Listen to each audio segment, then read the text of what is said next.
Hello friends, welcome to my life my way by Raji. എല്ലാവരും സുഖമായിരിക്കുന്നല്ലോ. ഇന്നത്തെ നമ്മുടെ വീഡിയോയിൽ എന്താണ് ഈ ഒരുങ്ങിക്കെട്ടുള്ള പോക്കെന്നല്ലേ നിങ്ങൾ വിചാരിക്കുന്നത്? വേറെ ഒന്നുമല്ല, നമ്മൾ നാട്ടിൽ വന്നതിന് ശേഷമുള്ള ഒരു കല്യാണത്തിന് പോക്കാണ് കേട്ടോ. നാട്ടിൽ വന്നു എന്നൊക്കെ പറഞ്ഞുകൊണ്ട് ഞാനൊരു വീഡിയോ ഇട്ടിട്ടുണ്ടായിരുന്നു. നമ്മുടെ ചാനലും വീഡിയോയും കാണുന്നവർക്ക് അതൊക്കെ അറിയാം. അപ്പം ഞങ്ങളിത് കല്യാണ വീട്ടിലേക്ക് പോകുന്ന യാത്രയിലാണ്. അതിനിടയ്ക്ക് നമ്മുടെ വലിയ ആൾ തളർന്നെൻ്റെ മടി കിടപ്പുണ്ട്. ഉച്ച കഴിഞ്ഞുള്ള കല്യാണമാണ് കേട്ടോ. അപ്പം നമ്മളിത് ചെക്കൻ്റെ വീട്ടിൽ വന്നിട്ടുണ്ട് കേട്ടോ. ചെക്കനാണ് നമ്മുടെ ആളെന്ന് പറയുന്നത്.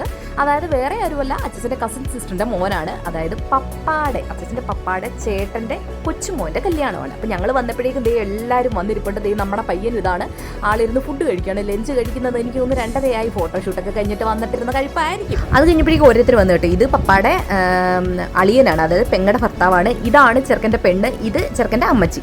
അത് കഴിഞ്ഞപ്പോഴേക്കും ഞങ്ങളിങ്ങനെ കാര്യമൊക്കെ പറഞ്ഞുകൊണ്ടിരുന്നപ്പോഴേക്കും അച്ഛൻ വന്നു. പിന്നെ പ്രാർത്ഥിച്ച് ഇറങ്ങാം എന്നൊക്കെ പറഞ്ഞപ്പോഴേക്കും പ്രാർത്ഥനയൊക്കെ തുടങ്ങി. അങ്ങനെ നമ്മുടെ ഫാമിലി എല്ലാവരും ഉണ്ട്, എല്ലാ റിലേറ്റീവ്സും എല്ലാവരും നിപ്പുണ്ട്. അങ്ങനെ ഞങ്ങൾ പ്രാർത്ഥനയൊക്കെ കഴിഞ്ഞു. പ്രാർത്ഥന കഴിഞ്ഞ ഉടനെ നേരെ അടുത്ത ചടങ്ങെന്ന് പറയുന്നത് ദക്ഷിണ കൊടുപ്പാണ്. അപ്പോൾ ഗുരുവിനാണല്ലോ ആദ്യത്തെ ദക്ഷിണ. അതായത് ഈ ഗുരുവിന് ദക്ഷിണയൊക്കെ കൊടുത്തതിന് ശേഷം ഫാമിലിയിൽപ്പെട്ട ഓരോരുത്തർ ഇങ്ങനെ വാങ്ങിക്കൊണ്ടിരുന്നു. അതിനിടയ്ക്ക് ഇതേ പപ്പായ്ക്കും മമ്മിക്കും ദക്ഷിണ കിട്ടി. നമ്മുടെ സ്ഥാനം പറഞ്ഞു വരുമ്പോൾ അവർ അപ്പച്ചനും അമ്മച്ചിയായിട്ടൊക്കെ വരുമല്ലോ. അപ്പോൾ അവർക്കും ദക്ഷിണയൊക്കെ കിട്ടി. ഇതിനിടയ്ക്ക് ഞാൻ അച്ഛനും ഞാനിവിടെ ഏതാണ്ടൊക്കെ അവിടെ കാണിച്ചു കൂട്ടുന്നുണ്ട്. അപ്പോൾ ഇതാണ് അവരുടെ ഫുൾ ഫാമിലി. അതായത് ചെക്കൻ്റെ പപ്പ, മമ്മി, അനിയൻ്റെ വൈഫ്.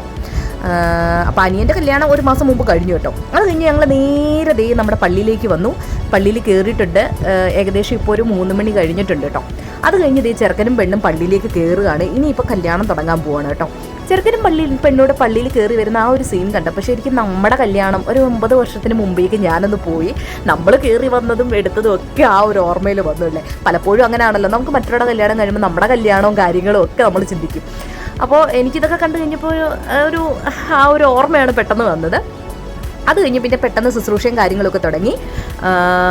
അപ്പോൾ നമ്മുടെ ശുശ്രൂഷ എന്ന് പറയുന്നത് ഏകദേശം ആ ഒരു ടൈം ഇവർക്കും ഉണ്ട് കേട്ടോ. ഇവർ മലങ്കര കത്തോലിക്സാണ്.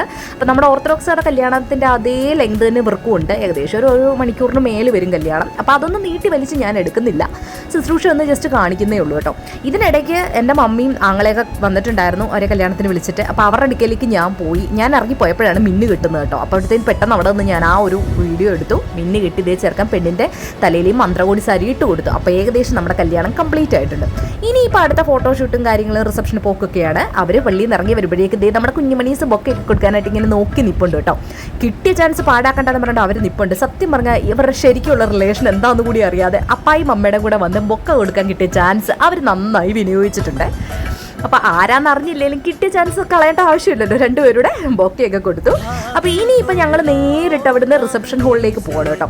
റിസപ്ഷൻ ഹാളിൻ്റെ അവിടെ വന്നപ്പോൾ എൻ്റെ പുന്നാരാങ്ങളെ ഇവിടെ പല്ലും കാണിച്ച് എന്താടി വീഡിയോ ഒക്കെ എടുക്കുന്നതെന്ന് പറഞ്ഞിട്ട് നിൽപ്പുണ്ട് കേട്ടോ. പിന്നെ അവിടുന്ന് കുറച്ച് ജ്യൂസൊക്കെ കുടിച്ചു, സ്നാക്സ് ഉണ്ടായിരുന്നു, അതൊക്കെ കഴിച്ച് കഴിഞ്ഞപ്പോഴേക്കും നമ്മുടെ ഹോൾ ഓപ്പൺ ആയെന്ന് പറഞ്ഞപ്പോൾ ഇതേ കണ്ടില്ല, എല്ലാവരോടും അച്ചാച്ചനുൾപ്പെടെ എല്ലാവരോടും തള്ളി കയറി നമ്മുടെ സീറ്റിലേക്ക് ഇരുന്നു. ഇതിനിടയ്ക്ക് അച്ചാച്ചൻ അവിടെ ഇരുന്ന് എന്തൊക്കെയോ വാച്ച് വെട്ടിക്കുന്നുണ്ട്. ഞാനും മമ്മിയുടെ കട്ടക്കട്ടാന്ന് ചിരിയായിരുന്നു. ശരിക്കും പറഞ്ഞത് ഈ സ്റ്റേജിലെ പ്രോഗ്രാം ഏറ്റവും ലാസ്റ്റ് നടന്നതാണ്. കാരണം അവർ വരാൻ താമസിച്ചെന്തോ ട്രാഫിക്കിൽ പെട്ടുകൊണ്ട്. അപ്പോൾ അച്ഛൻ പറഞ്ഞു നിങ്ങൾ ഫുഡ് കഴിച്ചോളാൻ. അപ്പോൾ എല്ലാവരും ഇരുന്ന് ഫുഡൊക്കെ കഴിച്ച് കഴിഞ്ഞപ്പോഴാണ് അവർ വന്നത്.